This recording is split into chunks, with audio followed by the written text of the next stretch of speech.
Good morning, everybody. So, Conscious Coffee is definitely late this morning because I am late because I just didn't set my alarm and I was up. I was up late. And which is actually the title of our story today. The title of what I'm talking about today definitely goes with everything from last night, but yeah, so Conscious Coffee, hour and a half late, whatever the heck time it is. I don't know. I'm still not conscious, so this should still work.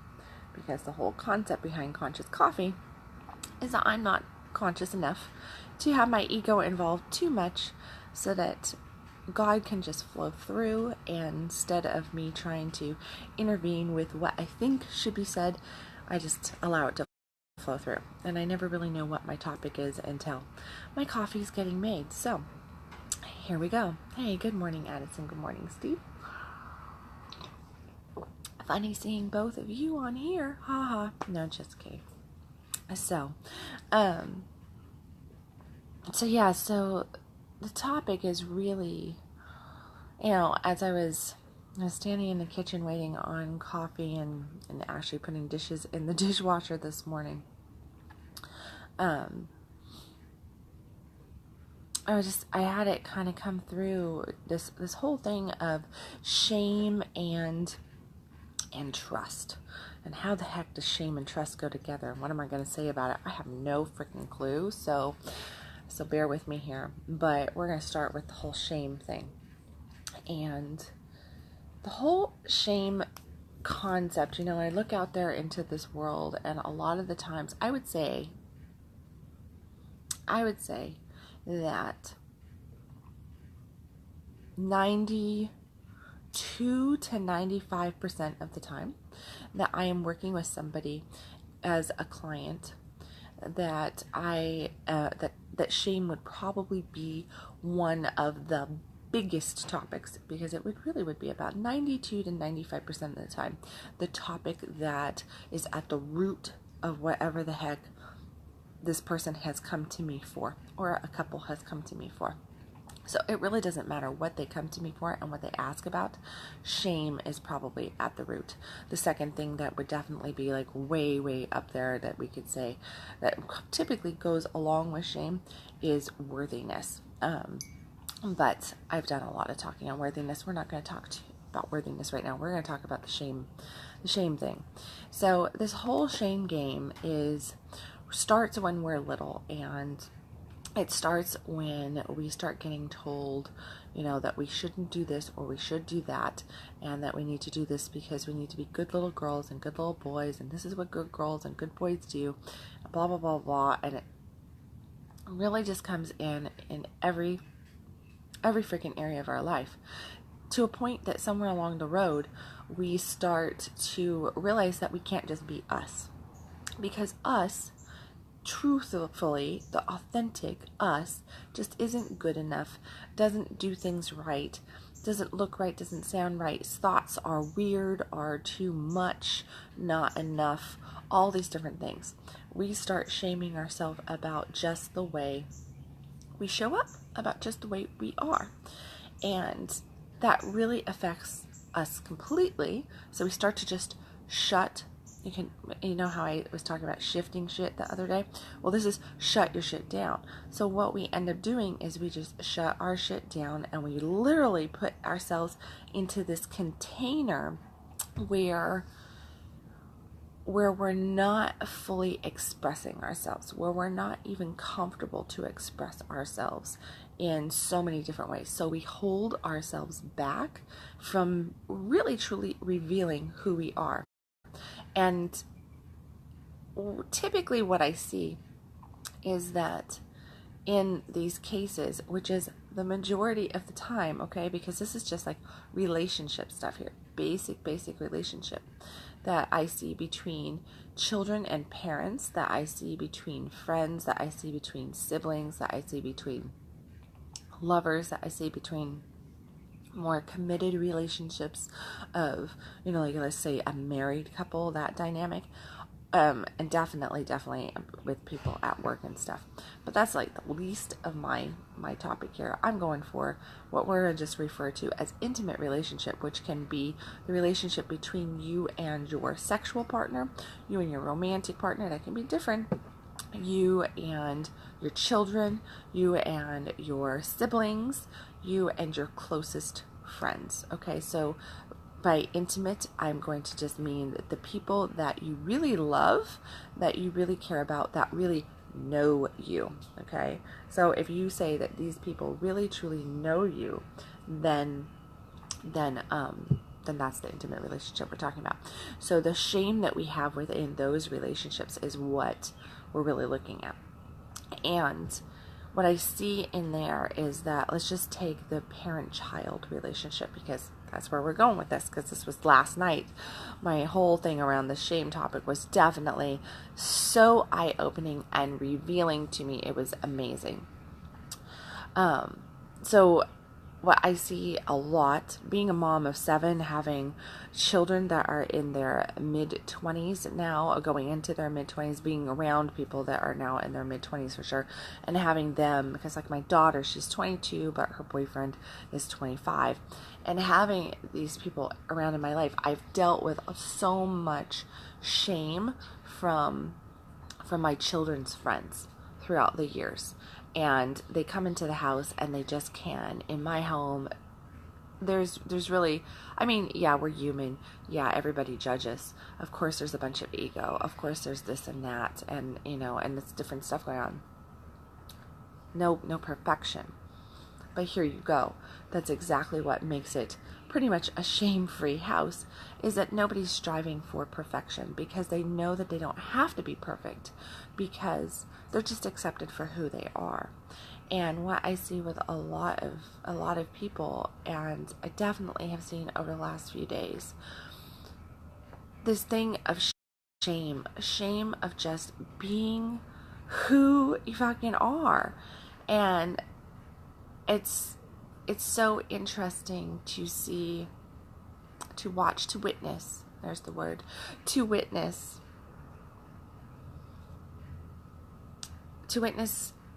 people just being, just allowing themselves to open up, to experience, to show up however they want, to have conversations that they want to have, to not hold back their thoughts, their feelings, their actions, their attitudes, and just be.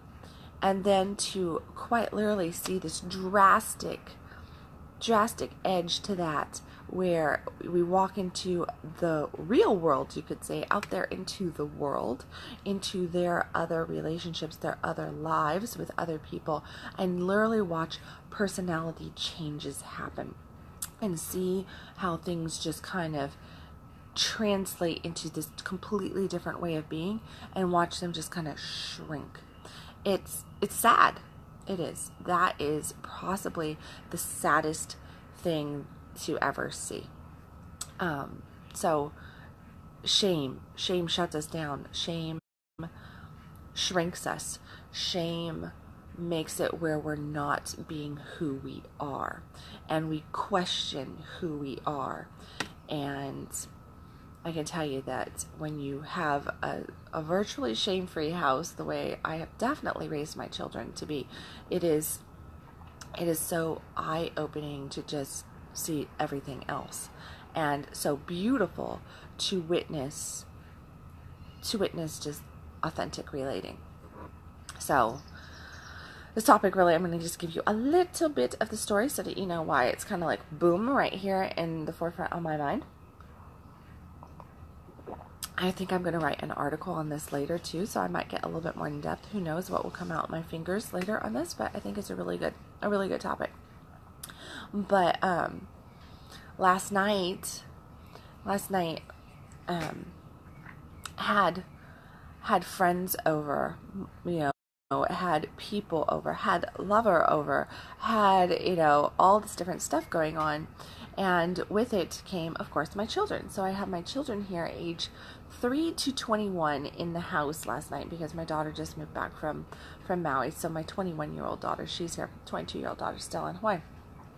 So have 6 children in the house, and then we have, friends that have shown up through the day, and over the weekend we had lots of different people popping in. And then Amanda is very near and dear, sweet to me. Intimate, we'll just say intimate, okay? So intimate was over.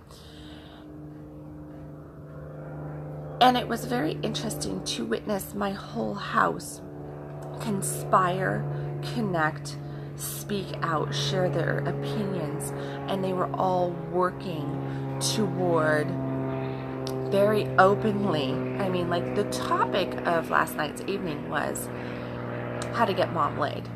And even though it was, seriously, that's exactly what the topic was, getting mom laid. And it was very, very interesting that my older children, because obviously the little ones went to bed, they were sleeping, they had no part in this, but my older children trying to work rooms and different things, and my friends trying to work out scenarios like, well, what if the babies wake up, who's going to take care of the babies, who can sleep with the babies, who can do this, who can do that, so that all bases were covered, basically, so that I could just, guess what, get into my body and not worry about it, and just know that things were taken care of and have that support in that way. And it was really, really interesting to witness the conversations, the concern, even the ego that came up, because one of my daughters, she's like, well, I'm not giving up my bedroom, and I don't want anybody doing anything in my bedroom, and blah, blah, blah, blah, blah, blah, blah. But then having somebody else come along and going, okay, well, what about, the babies can sleep over here, and this can happen, and this whole, at the end of the day, I ended up in my bedroom with no children in my bedroom, behind a locked door. Score for mom there, and for somebody else. But the children, and children got dispersed out how they needed to, and were cared for and watched. The whole thing is that this is not a normal conversation between a parent and their older children. It's not a conversation that we have with our grown children. It's not a conversation that we have with our children in general, but it's definitely not a conversation that we're going to have with our grown children, with our children that are sexually active. We don't discuss sex with our kids other than, hey, this is the birds and the bees. This is safe sex. Sex can really get you hurt, and just don't do it, because you don't want to get pregnant and you don't want to catch a disease. So that's about the extent of our sexual conversations. Never do we get in there and actually have the conversation around the pleasure, the need for sex, how important it is in our lives, how connective it is, how this, how that, and actually raise young adults who understand that need, to the point that, like last night, my older children actually going to bat for, no, we're going to make sure that mom is taken care of, and give her the space. And there was no shame. That's the funny thing. There was no shame. It was this open conversation, as though we were discussing what we were going to make for breakfast. It was, this argument over, do we make bacon or sausage? Do we have pancakes or waffles? It's one of those things, and it was quite literally just as woo-woo as that, except there were some humorous comments that were coming out of people's mouths, and just try to figure out, where everybody's sleeping and everything, just so that at the end of the night, I could just be in my bedroom, alone with one person. But there was really no shame at all. And it was so much beauty there, because there was so much connection, there was so much authenticity, viewpoints, just a sharing and a connection.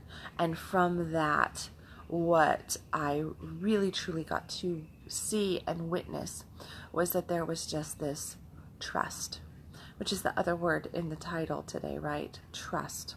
So there was this trust that my children and that my friends had, to just be able to reveal themselves and to be able to say that, because you can't say that stuff if you don't trust that you're not going to get judged, that you're not going to be shamed, that somehow by sharing who you are, our trust gets breached, it gets broken when we cannot be who we are, when we have to shut things down, and when we just can't just be there, because you don't really fully trust a situation or the people, no matter how close they are to you, no matter even if they are your parents, your best friends, your lover, your children. You do not trust the people in your life 100%, or as close to 100% as you can get, because I don't know if we really trust anybody 100%, but to the maximum level that we can trust. We just don't trust to that level if we can't just stand in who we are with whomever they are. And seeing the trust that my children and friends have around me in my home, to just boom, be just the authenticity, that there is no, you can't share this, you can't say this, you can't. There is no judgment. People don't eat trash. There is no judgment as to how you're choosing to go about this. That's a beautiful, beautiful thing. I don't think that a lot of people can say that they can trust at that level to really just be who they are, even with the people that they're the most close with, the deepest connections with. It is a rare, rare thing in this world to have that level of trust, because you know that you're not going to be shamed for who you are. So see that, and then on the flip side, being the one that was receiving in this moment, because really that's what it was. I was the one who was receiving, because these people who love me, no matter what their relationship was, these people who love me were all coming together with my best interest. And they were coming together with my best interest, and at the same time showing up as whoever they needed to be, wanted to be in that moment. And that just, the love that goes back to everybody there, and the trust in them to really just know that they really are there. How much can you really say that you can do that with people? It's very, very rare just to have that. I mean, if people will go to that level to connect and to care for you, and I mean, I've had a lot of the lesson of receiving happen in my world lately, and just the lesson of community and connection. But it really just keeps coming through that our community, our tribe, our connection people are not just, when I say my tribe, community, we think outside of the home. We think friends, right? We think even acquaintances that will come in and like do things here and there. Like I literally yesterday I had a friend, an old client of mine, who has become somebody who's just like, she's just a beautiful, beautiful soul, and I would count her as a friend. I trust her at that level, even though we don't know each other that deeply, and it's been years of not working together from a client perspective. I do trust her, and she just, decided that she should make me dinner yesterday. So, she blessed me with dinner, and it really was a blessing, because I ended up having all this other stuff going on, and the fact that she made dinner for me and my family, everybody that was there, it was like the perfect amount. Everything was perfect. Fantastic food, and she just drops it by and shares a little bit of her heart, a little bit of love, and then was on her way merrily. And that was a blessing in itself, and a lesson of receiving, because I'm like, no, I got this. I can do this. I can do this. I can figure it out. It wasn't a question of me last night getting laid, as I'm saying here, having sex. That was pretty much a for sure thing. But anyway, I mean, like, if the sky had fallen, but it might have not been. That was not it. It was really the lesson of receiving from household tribe. So there was community tribe that was happening throughout the day, people checking in, people doing things, all this different stuff. And then as the day went on, it came down to this closer knit tribe. And that's, our tribe is really, truly even our family. So really, truly to to look at family and see that is that, and to really allow that receiving to happen, because yesterday it really was a receiving from so many different ways and multiple sources coming in that just showed this love, that showed this trust. I mean, the only reason why everybody could come together the way they have, and especially yesterday within the house, is because of the trust factor that we have together. So there was no shame. So there really could be these connective pieces, and having those open, authentic questions about sex, nonetheless, about sex. And yeah, and at the end of the day, yeah, well, I was pretty damn fucking happy. But this morning I wake up in gratitude. This morning, and I had so much gratitude last night too, because I sat at my kitchen table listening to everybody, and as the humor was there, but at the same time the gratitude was there. So I guess I'm just stating a quick thank you out there to everybody. But no, seriously. So for this little section, this little conscious coffee, this moment in time of sharing here, I want to bring you back to shame and trust. And now that I've shared my story of how I got laid last night, and this morning, yeah. Anyway, it was a good night.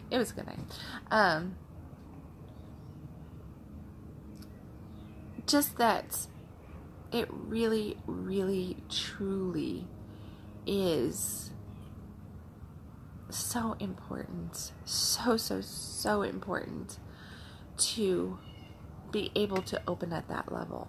Where are you feeling shamed? Where are you feeling shut down? What relationship can you say that you can show up 100% and you know that relationship's not going to just run away? You know that it's not going to run away in some way. You know that you're not going to lose. Or at least you have, where can you say that you are at least 90 to 95% sure that the relationship is not going to just run away if you drop your guard against who you really are, and you let yourself be revealed in that moment, and you just can put yourself out there and let yourself be seen, and that other person or people will not just poof go away in your life because they can't accept you. And then, as you look at that, where is that 95%, right? Well, if you don't really have that relationship out there that you can be 95% of the time in, where you're not dealing with the shame factor, then I want you to also look at how much do you really truly trust those people, and get honest with yourself. Get really, really honest with yourself, because it is so important to be honest around this with you as to, can I really truly trust that person? Because you're going to notice that where you can't fully trust, you're probably going to have some shame as well. And remember, the fully trust means never 100%, because I don't believe that we trust anybody 100%. But where can you really say that you trust at a deep level and can truly feel that connection with somebody or with a group of people, that you can just reveal yourself? Because it does take a lot of trust to just reveal yourself. And then the next thought before I run off, because I hear munchkins waking up in there. The next thought is really on the line of, and we're going to bring this back to spirit, because everything comes back to spirit. Everything comes back to alignment. Everything comes back to our core, right?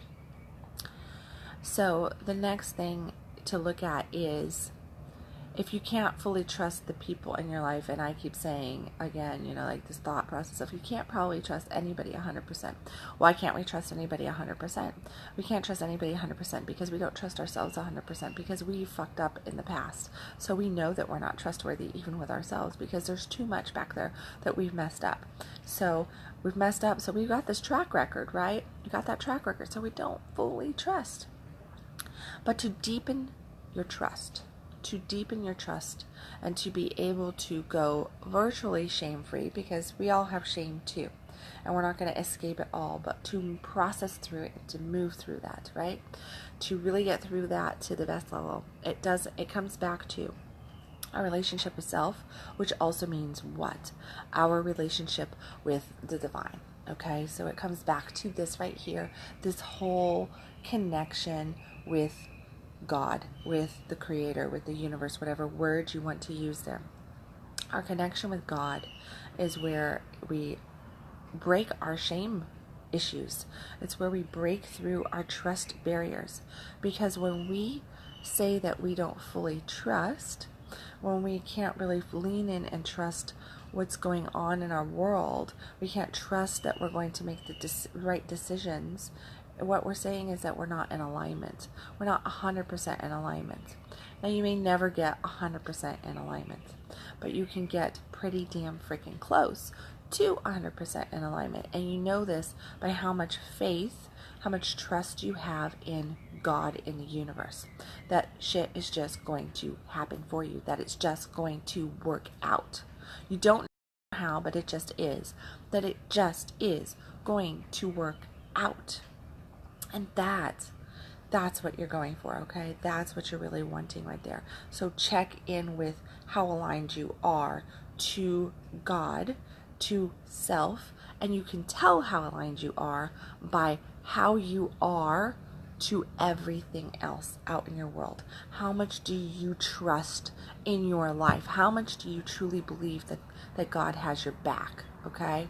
Because if you're going, like this, that's not trust. That's not alignment, okay? That is not faith. A person who walks in faith can take that step forward without too much hesitation, or with no hesitation, because they just know that even though they can't see the step, even though they can't see that step, that it's still there. It is forming as we are bringing our foot down onto the path. The step is forming. And God's going to make sure it is there. But it requires that we take the step in faith, that we trust in the divine, in ourselves, in knowing that we can take that step. And we can't do it if we feel shame around any decision. I might have talked about sex today and talking about, like how sexual shame. But here's the reality. Sexual shame is one piece of the human puzzle of shame. That's it. It's just one piece of the human puzzle of shame. We get shamed around everything. And that's why I bring it back to really, truly family. Because if you feel shame when you're dealing with your family, whether it is your children, your siblings, your parents, your spouse, your partner, in anything, then there's also a lack of trust there. There's also an unalignment to the Creator there. Because you're not having faith that you will always show up just the way you need to be, that you will always be accepted, that you will always be loved. Because you know what? Our relationships in our life these physical, real world relationships are nothing more than a reflection of our relationship with God. So if we don't feel like we can really show up, that we are just going to be embraced and loved, accepted, supported, not shamed in our real world relationships, then we're also saying that we feel like God is going to shame us too. Okay. Hey, good morning, Jason. Morning, Michael. And Michaels. Morning, Michaels. So really get into that and look at that, because really the realization of that right there hopefully will help you see where you're stepping off your path. Because if you're looking for the path and you don't know what to do next in any area of your life, and you don't know if you can show up okay here or here or here, how it will be received, look back at how you feel you are being received in your relationships. We're just going to say with our family, with those intimate relationships, those big connection pieces, right? How are you? Do you feel safe enough to show up there? Because if you don't feel safe enough to show up there, you're not going to feel safe enough to show up anywhere else, because those are definitely the key pointers to alignment. Okay? And if you're feeling shame, if you're feeling like you can't trust, then you're not going to be able to take a conscious step forward in faith, because you're just not going to believe that that step's going to be there, when the fact of the matter, it's always there. It's always there. You're creating it as you go. You're creating it as you're stepping. So there you go. There's this conscious coffee for this morning. No freaking clue that that was all going to come out. Sorry if I bored you with all my run on about my funny tales of family. Oh well. Sorry, not sorry, right? So yeah, so just really go and examine those two. Okay, I feel some closure there. I definitely have nothing else coming up. We'll see what comes up in an article here in just a little bit, after I get done journaling and doing a little bit of quiet time and some connection time with my babies, who I bet are awake, because I heard some squawking going on, some calling out in there. Now, so let me see. Notes. Yeah, no, I'm going to do a video in just a short second, all on the workshop that's coming up this weekend, and I think I'm going to just leave it at that for this morning. I want you to just do the internal work, the inquiry work with self around these two words, shame and trust. And then bring those two back and realize that where you're at on your shame and your trust also shows how aligned you are to everything. So break those shame chains, break the shame chains, move through into the trust land, really connect to self, and allow yourself to get into alignment. Okay? Love yourself, trust yourself, don't shame yourself at all. You are brilliant, you are beautiful, you are amazing just the way you are. You got this, okay? You got this, you can handle it. So just get moving forward and take that step in faith. And as always, stop existing and start living. Catch you tomorrow.